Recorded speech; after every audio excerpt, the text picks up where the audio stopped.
Ako si Princess Castro at narito ang mga napapanahong balita. Magandang balita para sa mga mamimili. Inaasahan na sa pagkakaroon ng sapat na supply ng asukal ngayon ay magiging stable rin ang presyo hanggang sa susunod pang taon. Ito ang tiniyak ng Sugar Regulatory Administration o SRA kung saan nakatala sa inyong TV screen ang kasalukuyang presyo ng refined, wash at brown sugar sa Metro Manila na naglalaro sa presyo mula 74 na piso hanggang 70 piso kada kilo. Pinagmamalaki rin ng SRA na mula 2023 hanggang 2024 ay naging stable na ang supply ng asukal at sinasabing nakahanda na rin para sa supply hanggang 2025.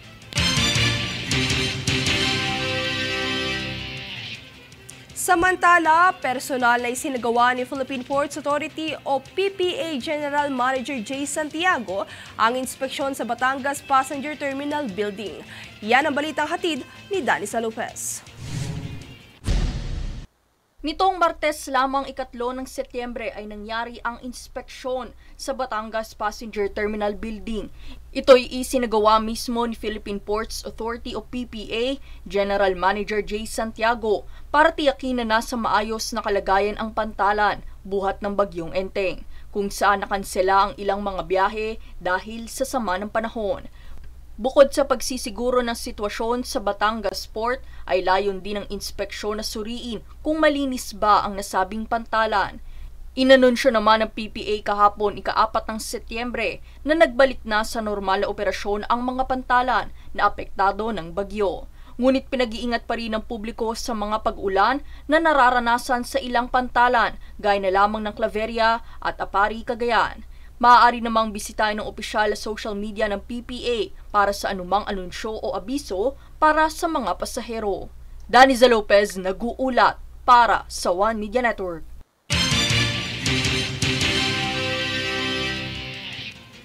Siniguro ni Department of Social Welfare and Development o DSWD Secretary Rex Gatchalian na tuloy-tuloy ang preparasyon na isinasagawa ng ahensya bilang paghahanda ngayong La Nina. Anya sa inaasahan pang 2 bagyo ay mayroong prepositioning ang DSWD para matiyak na nakahanda na ang mga tulong na ipapamahagi bago pa man dumating ang sakuna.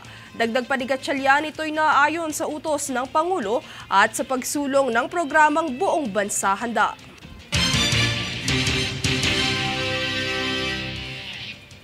Kami ang boses ng pagbabago. Ako si Princess Castro at ito ang News Force. Sa ulo ng mga balita. Presyo at supply ng asukal tinitiyak na stable hanggang 2025. Asteroid pumasok sa Earth atmosphere. Luzon nasaksihan ang pagtama ng bulalakaw. Pagkakaaresto kay Alice Go, tinutukan ng DOJ at BI. NDRRMC na itala ang 12 nasawi dulot ng pinagsamang epekto ng bagyong Enteng at Habagat. Quadcom ibinasura ang hiling na isawalang bisa ang inisyong sapina kay Harry Roque. Long-time Japanese coach ni Carlos Yulo tinalakay ang mga grassroots partnership projects sa Japan government. Patas at pantay na balita, komprehensibong ulat para sa pulso ng masa. Ito ang News Force.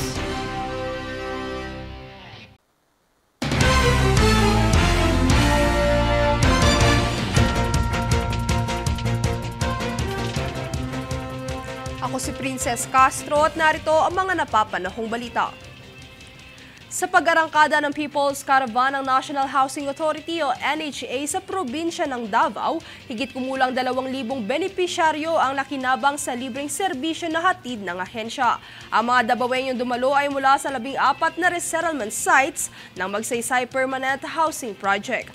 Sa pag-ikot ng NHA Caravan, layunin nitong direktang may hatid ang iba't ibang serbisyong panggobyerno sa mga benepisyaryo ng pabahay sa buong bansa.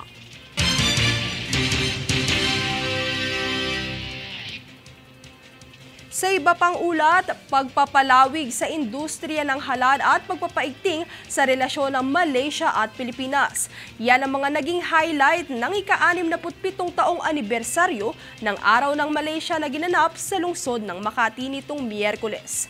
Narito ang detalye. Pinagdiwang nitong Miyerkules, ika-4 ng Setyembre, ang ika-67 anibersaryo ng Araw ng Malaysia dito sa Makati City. Kabilang sa mga dumalo ay ang Filipino-Malaysia Community, mga panauhing pandangal at mga opisyal at ilang kawani ng gobyerno. Ang kaganapan ay pinangunahan ni Malaysian Ambassador to the Philippines, His Excellency Dato Abdul Malik Melvin Castellino, kung saan natalakay niya ang pagpapalawig ng industriya ng halal at matatag na ugnayan ng Pilipinas at Malaysia. Sa kanyang naging talumpati, binigyang diin nito ang mga inisyatibo ng Administrasyong Marcos hinggil sa proseso ng kapayapaan at kaayusan sa Bangsamoro Autonomous Region in Muslim Mindanao na ayon sa kanya ay isang mabuting hakbang para sa kaunlaran ng komunidad. Bukod dito, binanggit din ni Ambassador Castellino ang matagumpay na paglulunsad ng 3 araw na Art Expo sa isang mall sa Makati kung saan itinampok dito ang mga obrang sining ng ilang Pilipino at Malaysian artist para sa selebrasyon ng ika-60 taong magandang relasyon ng dalawang bansa. I hope we'll be able to further develop our relations, to further develop our countries, and of course to further develop our people-to-people relations in all sectors. And of course, we look forward to the leaders of our countries working together with all the other communities and of course sectors to be able to achieve progress. Ilan sa mga importanteng bisitang dumalo ay sina Pasay City Mayor Imelda Emmy Calixto Rubiano, former politician at businessman Luis Chavit Singson at Taiwan Ambassador to the Philippines, His Excellency Wallace Minganchao na nagpahatid ng pagbati sa Malaysia. Congratulations Malaysia on your 67th anniversary, and I would like to thank you for the good relationship that we have here in the Philippines, especially in Pasay City, and I hope that we can also visit your place and see the best practices that we can adopt here in Pasay City. Congratulations to Malaysia for another successful celebration of your National Day. All the best. Samantala, kaisa rin ng Department of Budget and Management at Department of Education sa mga panauhing pandangal na hinandugan ng mga donasyong libro ng isang Malaysian book fair. Kabilang din sa mga sumuporta sa kaganapan ay sina Department of Tourism Secretary Cristina Garcia Frasco at Philippine Gaming Corporation CEO Alejandro Tenco. Sa kabilang banda, hindi rin mawawala sa kaganapan ang pagtatampok ng kultura ng Malaysia sa pamamagitan ng mga katutubong sayaw at pagtatanghal mula sa mga grupo ng mananayaw ng naturang bansa. At para sa pagmarka ng mas mabuting samahan sa pagitan ng dalawang bansa, nagkaroon din ng seremonya ng wine toast at cake cutting ang mga delegado.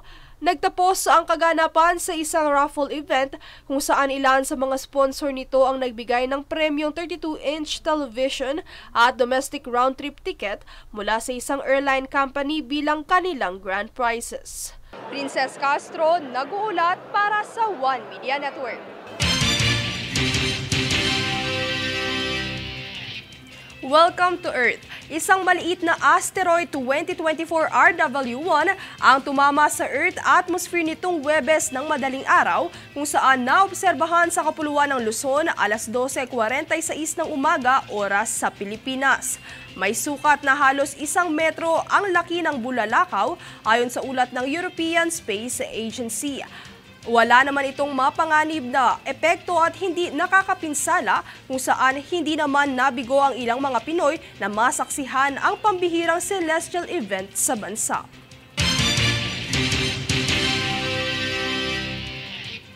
Kami ang boses ng pagbabago. Ako si Princess Castro at ito ang News Force. Sa ulo ng mga balita. Presyo at supply ng asukal tinitiyak na stable hanggang 2025. Asteroid pumasok sa Earth atmosphere. Luzon nasaksihan ang pagtama ng bulalakaw. Pagkakaaresto kay Alice Go, tinutukan ng DOJ at BI. NDRRMC na itala ang 12 nasawi dulot ng pinagsamang epekto ng bagyong Enteng at Habagat. Quadcom ibinasura ang hiling na isawalang bisa ang inisyong sapina kay Harry Roque. Longtime Japanese coach ni Carlos Yulo tinalakay ang mga grassroots partnership projects sa Japan government. Patas at pantay na balita, komprehensibong ulat para sa pulso ng masa. Ito ang News Force.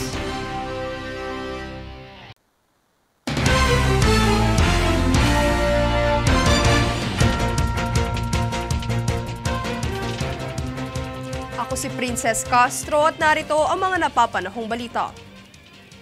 Nitong kamakailan lang ay dinaos ng Philippine Air Force o PAF ang kauna-unahang housing caravan nito sa Pasay City.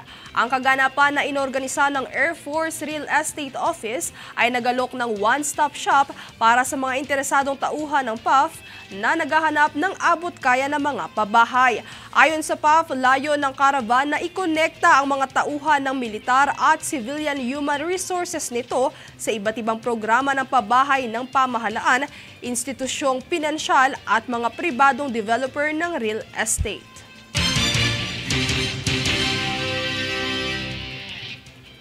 Sa iba pang ulat, nanawagan ng Philippine Red Cross o PRC sa publiko para sa donasyon na maaari nitong ihandog bilang dagdag tulong sa mga Pilipinong lubhang naapektuhan ng bagyo. Para sa buong detalye, narito si Danisa Lopez. Ibinahagi ng Philippine Red Cross o PRC na ang bagyong Enteng ay nagdala ng matinding pagbaha at pagguho ng lupa sa mga lugar sa Luzon at Visayas.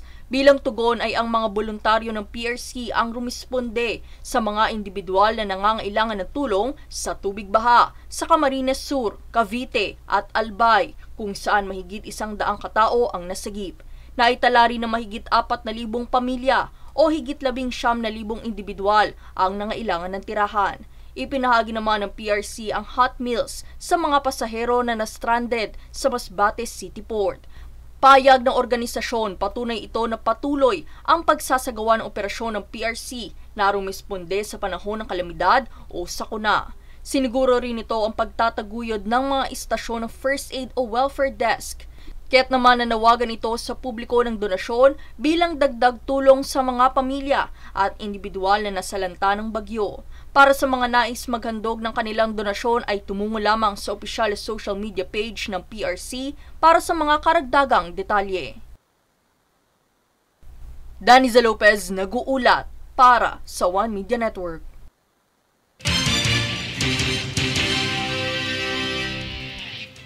Sa balitang sports, nitong kamakailan lang ay bumisita si Japanese coach Munehiro Kugimiya sa Rizal Memorial Sports Complex upang talakayin ang mga kasalukuyang katayuan ng grassroots project sa pakikipagtulungan ng Japan government. Si Kugimiya ay ang long-time mentor ng double Olympic gold medalist na si Carlos Yulo kung saan matatanda ang kamakailang ipinahayag ng Olympian gymnast na nais niya itong makatrabahong muli. Kasama sa mga nakipagpulong ay sina Deputy Secretary General Rowena Bautista Osuya ng Gymnastics Association of the Philippines at Philippine Sports Commission Commissioner Olivia Bongku.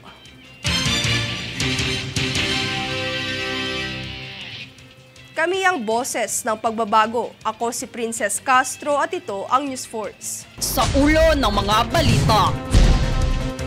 Presyo at supply ng asukal tinitiyak na stable hanggang 2025. Asteroid pumasok sa Earth atmosphere. Luzon na saksihan ang pagtama ng bulalakaw.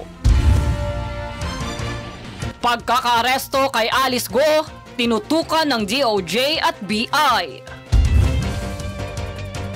NDRRMC na itala ang 12 nasawi dulot ng pinagsamang epekto ng bagyong Enteng at Habagat. Quadcom ibinasura ang hiling na isawalang bisa ang inisyong sapina kay Harry Roque. Longtime Japanese coach ni Carlos Yulo tinalakay ang mga grassroots partnership projects sa Japan government. Patas at pantay na balita, komprehensibong ulat para sa pulso ng masa. Ito ang News Force.